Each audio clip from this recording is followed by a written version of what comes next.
Today we're talking precious metals for newbies part 2.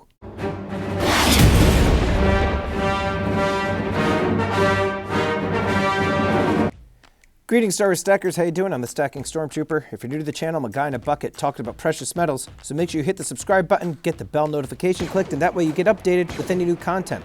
Today I'm talking about precious metals for newbies part 2.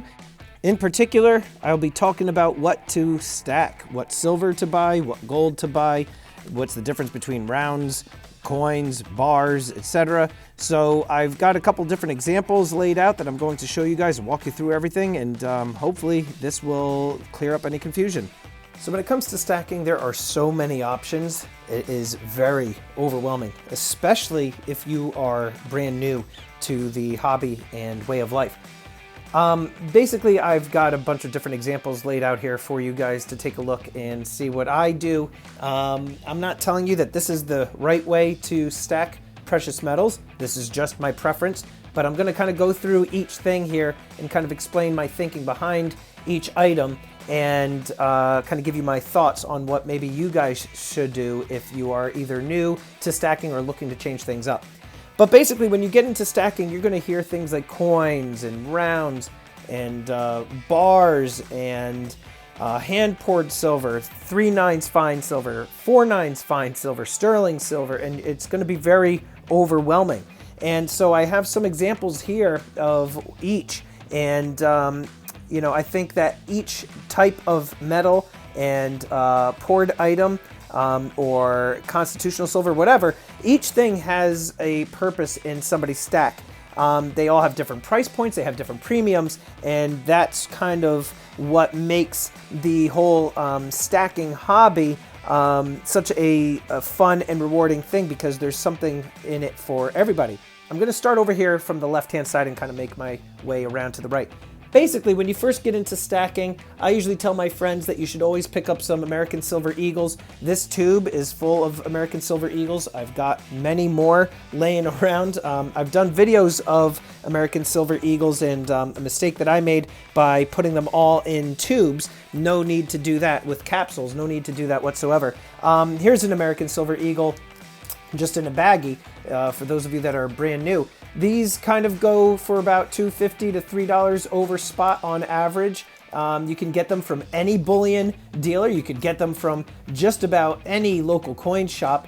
And while these have a little bit of a higher premium over the spot price, these also will get you some of that premium back if or when you decide to sell it. American Silver Eagles are by far the most recognizable in the world. They have the most notoriety, and you really can't go wrong with American Silver Eagles.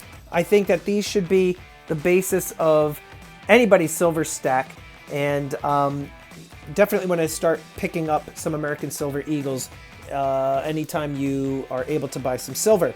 The other thing too is that it is a coin, which means that it is government backed. It's got a denomination on it. That typically is what makes a piece of silver a coin, is if it is backed by a government and has a denomination on it. The other thing, aside from American Silver Eagles, that I tell people to typically do, especially when they're starting out, is definitely get some generic silver. It's right here. These are generic silver rounds. I typically hold my silver with gloves. That way I don't get my, my fingerprints all over them and what have you. But this is just a generic silver round. You guys could get these, again, on any of the bullion dealers' websites. 3/9 fine silver. There's a security feature on this one. This is because it's the Sunshine Mint. But these you can typically get good deals on, really close to spot. And that's why it's good to purchase them, at least when you're starting out, because, again, you can increase your silver position at a more affordable price. But definitely American Silver Eagles is the way to go, along with some generic silver. Also, here you have some constitutional silver. Constitutional silver is silver that is 90% pure, and you can find them on United States coins, in particular the quarters, dimes, and half dollars from 1964 and older. These I highly recommend people definitely pick up. You could get these very, very close to spot, Again, because it's 90% pure, but I tell people definitely check their piggy banks. You never know if you've got silver in your piggy bank or change jar, especially people that are brand new to stacking. I mean, I went to the Coinstar so many times, I had no idea what I had. Imagine all the silver that I gave away. But I definitely, again, say that you want American Silver Eagles, you want the generic silver rounds, you also want to get yourself some constitutional silver within your stack. Some people buy bars. I'm not a big fan of bars. I don't know why, I'm not. But sometimes there's a good deal. If you go to, I believe, SD Bullion, you could also go to JM Bullion, you could get silver, usually about 10 ounces as an introductory purchase to the stacking world, but you can get yourself 10 ounces of silver at spot price, and I believe that's what I did with this bar. Again, I'm not a big bar person, but because this was 10 ounces of silver and it was at spot, I definitely jumped on the opportunity, and there was really no premium on that whatsoever because it was an introductory package deal to the stacking world.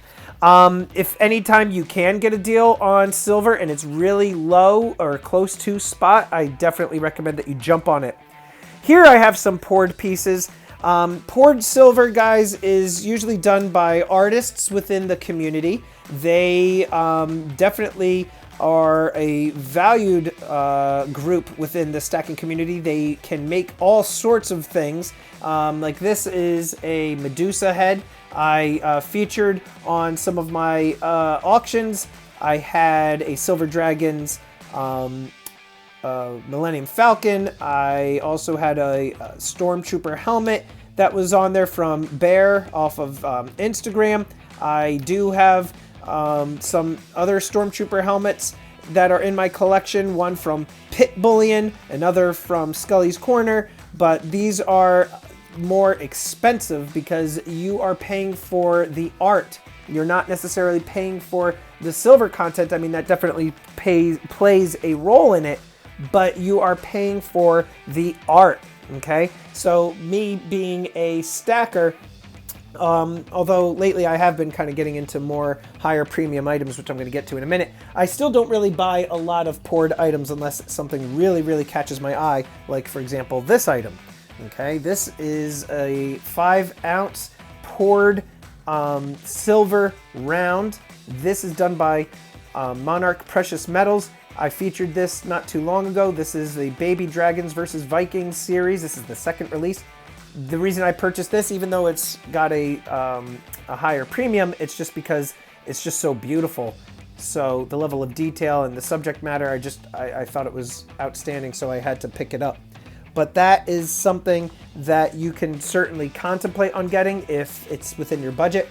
Over here, I do have a tube of maple leaves. I have a tube of Philharmonics. These are, Philharmonics. Wait, are these Philharmonics or are these? Yeah, these are Philharmonics. Austrian Philharmonics. Silver, that's right. Unopened. But you also want to consider getting silver from other countries. Just as a hedge and just because it's fun, just to have coins from other parts of the world. You could also get stuff from different series. I mean, here I've got the Marvel series, you know, like Hulk and Venom and Thor and different comic book characters. Over here I have my Star Wars coins, right? There's a higher premium on these items because, you know, there's lower mintages. These have different subject matter. These are collectible. Over here I've got, you know, the Britannia, which is the first in the Australian shipwreck series. I'm waiting on the second one to arrive. But there really is something in the stacking world for everybody. So if you want to be somebody who's more conservative, you want to stay away from the higher premium items, then you don't go for this stuff like over here. You just kind of go with the American Silver Eagles or some generic silver rounds or get some bars in bulk. But if you want to get some higher ticket items, things that are semi-numismatic, such as you know, these collectible Marvel coins and what have you, or different animals, you could certainly do that. The other thing too I've laid out here is gold. Now I think that everybody should, at least when they're stacking, have silver and gold. it's up to you what you want for a ratio within your stack. I am trying to tighten my ratio to get more gold. I've already started to do so. I'm going to kind of back off of silver in 2020 just because gold, you can store a lot more wealth in gold than you can in silver. And you'll see once you start stacking, it becomes addicting, and you're going to see how much space the silver starts to take up. So that's what I'm going to start doing. So if you're able to afford getting 1 ounce of gold, you know, I highly recommend that you do so, because you're going to pay a lot less in premium. But most likely, a lot of people within the community, they're going to be purchasing fractional. So I've got, you know, a whole bunch of 10th ounce gold eagles, right? These are all 10th ounce gold eagles. But I also do have some 1/4 ounce coins. You know, this is a 1/4 ounce Krugerrand. And in my opinion, as well as other stackers within the community, they would probably tell you that 1/4 ounce gold is the sweet spot, because while you are paying a higher premium than you would, let's say, on a 1 ounce coin, you aren't going to be hit with as much of a premium as you would be on something like 10th ounce coins. So if you had to pick or choose, I would recommend that you get at least 1/4 ounce coins in size to start. If you're unable to, then definitely get the 10th ouncers, but it's definitely something that you want to consider when you're making your purchases, is try to hold out and try to go for 1/4 ounce coins if possible. Now, I do have a couple numismatic coins. These really are basically it for me. I mean, some people will say that's not numismatic, they're just slab pieces. Okay, fine, whatever. But you know, pieces that are graded, slabbed, this is more for the collectability. I just collect kookaburras, so I got this one in a slab. This was from a year I needed, so I just bought it. But in this, I got just because I was able to get it for so close to spot. That's the only reason I have these 2 items. But you're going to pay a lot more premium if you're going to be purchasing slabbed coins and coins that are numismatic. People definitely have a... sorry, banged into the camera there. People have a strategy. They think that numismatic coins are the only way to go because they appreciate more than as opposed to just bullion. And, you know, that argument definitely holds true in most cases. But, you know, these, again, I just got because I was able to get a good price on them. But if you're just starting off as a stacker, I don't really recommend getting slabbed items. The other thing, too, I do have that are really rare are these. This is the Gold Ring series. There's only 500 of each of these in the world. I've got all 10. So, you know, these definitely have a higher premium. They're 3 nines fine. Some of them are 4 nines fine. And they're treated with this finish so that they have this ruthenium and yellow gold trim. And parts of it is incorporated into the picture. And also on the reverse. But again, you know, these are just higher premium items. I got these just because I thought they were beautiful. But again, starting off as a stacker, I do not recommend that you do that. But anyway, guys, I think that when it comes to stacking silver and or gold, I think you should get both. I think that you should vary it as best you can. Don't try to stick with just one thing. You know how they say, don't put all of your eggs in one basket? I think that that holds true for stacking silver and gold. And so definitely vary it up. And you'll see, guys, once you start stacking for a long period of time and you're just getting generics and American Silver Eagles, you are going to start branching off as I did and start getting some more collectible items. And you're going to see your stack grow and grow and grow and change. And as your tastes change, so does your stack. As your strategies change, so will the stack of silver and gold. But, you know, definitely you want to get started if you haven't done so already. And you want to start considering incorporating different items so that you're hedging within your own stack. So anyhow, those are my thoughts, guys. So if you enjoyed today's video, please make sure you leave a comment down below. Make sure you check out this video. This video is also awesome. Remember to like, share, and subscribe, and long live the Empire.